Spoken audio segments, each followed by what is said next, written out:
To serve and protect is a frequent slogan used by cops to describe their primary responsibility. However, some people would say the police actually do less serving and protecting depending on the community, race, and culture you are from. Police brutality is described as a civil rights violation that happens when a police officer uses more force than is required on a citizen. We are supposed to feel safe and protected with the police, but from years ago till now, you're starting to see the same thing with police brutality against a specific race, and that needs to be stopped. People should start listening and paying attention because it is hitting too close to home. One day it might be your friend or family member who is a victim of police brutality. Police brutality really hits home to me because I am an African American and I have African American cousins and a brother who will one day have to go out and face racist police. In order for me to get the information that I have about police brutality, I had to go through exploratory and explanatory research to get where I am.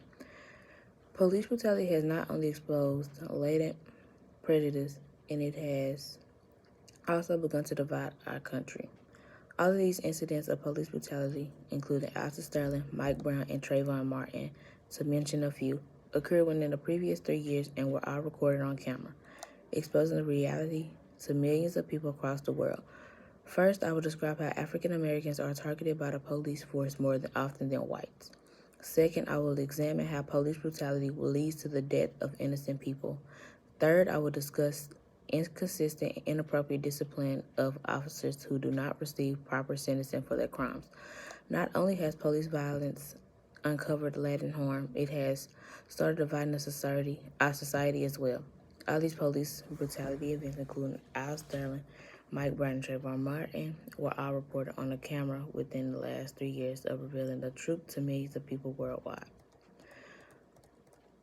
Police attack African Americans for speaking their minds during Black Lives Matter riots/protests, but a white man in Chicago armed with a customized AR-15 and dressed in tactical gear showed up to a protest on Sunday and was peacefully turned away by the police, despite flagrantly violating the state's open carry law. They would have been gunned down if it had been a black person. In 2012, African Americans accounted for 31% of all police killings. In other words, Black people in America are being accused of being a menace to everyone else. Yet the majority of them have been slain defenseless. Racial profiling, on the other hand, is one of the most prevalent kinds of police violence. This is because growing body of research suggests that police officers are more prone than white officers to harass and arrest unarmed citizens of color. African Americans have been harassed and killed by the police because it did not impact them, making it easier for the majority of society to overlook police brutality. In her study of police violence in Tennessee, Gail O'Brien observes that the police operated as a frontline guardians of an arbitrary criminal justice system and a social order to control Black Americans in a relationship with the whites, but that offered Blacks little protection from whites or from one another. With that in mind, it is worth noting that police officers were not initially assigned to protect African Americans. In 47 of the 50 largest U.S. cities, police murder more Black individuals than white people. White folks are 1.3 times more likely to be unarmed. Unarmed white individuals have been murdered at a rate of 13%, whereas Black people have been slain at a rate of 17%. According to New York Times, 68% of the recent police 171 weapons demonstrations were displayed by the Black people of Minneapolis. 66% of the 1,748 chemical irritants were used. The same goes for forms of police force. For instance, 44 times over the last 5 years have been employed with the highly dangerous unconscious neck restraints, 27 of them Black, and more than half of them all instances were police use force. Black individuals have been identified statistically 98.3% of police murders from 2013 to 2020, resulting in the officers not being charged. Next, we're going to talk about how police brutality leads to the death of innocent people. In America, police brutality is a significant problem, leading to numerous innocent fatalities. Philando Castile was shot and killed during a traffic routine check on July 6, 2016. The officer inquired if he had a firearm during the stop, and Castile responded yes. He had a permit, but he was shot and murdered as he reached for it. His wife and children were in the car the whole time, and his wife was on Facebook Live. Most well-known people in their lives suffered from police violence, including Michael Bennett. On August 26, authorities thought that Bennett was the shooter, and Michael Bennett was involved in an accident when the police used excessive strength after a report for a loud shooter.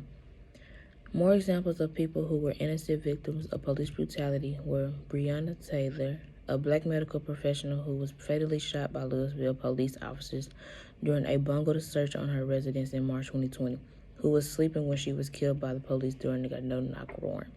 Aiyana Jones was a 7-year-old who had been asleep on the couch beside her grandma in a Michigan house when a SWAT squad struck a flashbang across the window and fell on the blanket. The SWAT team rushed through the door, and Aiyana was shot wrongly through her neck, killing her only seconds after Aiyana's blanket had caught on fire. And Tatiana Jefferson, who was shot by police after they arrived at her home after a neighbor called a non-emergency number stating that Jefferson's front door was open. At the time of a convenience shop officer phoned and notified police. On May 25th, Minneapolis police officer arrested George Floyd, a black man who was 46, said that Mr. Floyd had purchased cigarettes with the falsification $20 bill.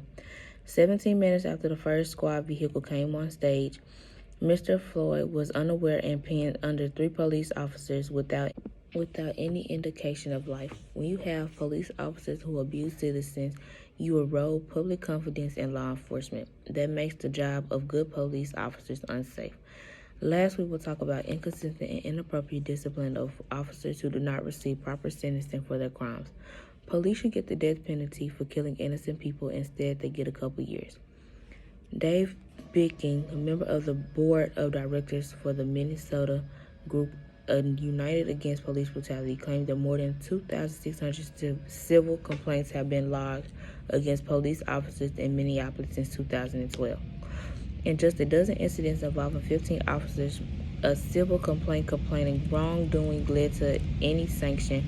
Keith Mays, associate professor of African Studies at Minnesota University, said that the outcome of the arrest conviction of the perpetrator when whites are victims of deadly violence, when the blacks are victims of deadly violence from police force. The outcome expected is the hope of something rarely seen and experienced within the legal system. For instance, the Botham Jean murder trial. The woman who killed him didn't get enough time sentenced in jail for what she did. The officer claimed that she thought it was her apartment, but my question is, how did her key open his door to his apartment? She only got 10 years because of the fact that she was an officer. But if it was to be a citizen or a black, she would have got 25 to life in prison. Another example, a former Minneapolis police officer, Derek Chauvin, was sentenced Friday to 22 years and 6 months in prison for murdering George Floyd. He was found guilty on all 3 charges and only got that much time. He only got that amount because he was a police officer. You have black people or any race that other than white people who commit murder and get 45 years to life, or they might end up getting the death penalty. In 2016, Castile correctly declared the presence of a permanent handgun in the vehicle, following which a police officer fired at him 7 times, 5 of which struck him in the chest. The police officer had saw Castile's driver's license, but subsequently claimed Castile reached for his pistol rather than the necessary identification. However, the cop was found not guilty in the end. To summarize police brutality is something everyone in America should be aware of and against, because it causes death of innocent people. Police do not receive fair sentencing and they target black and brown people.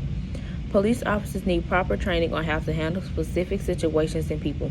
Until this happens, the police will always be a major problem in the United States.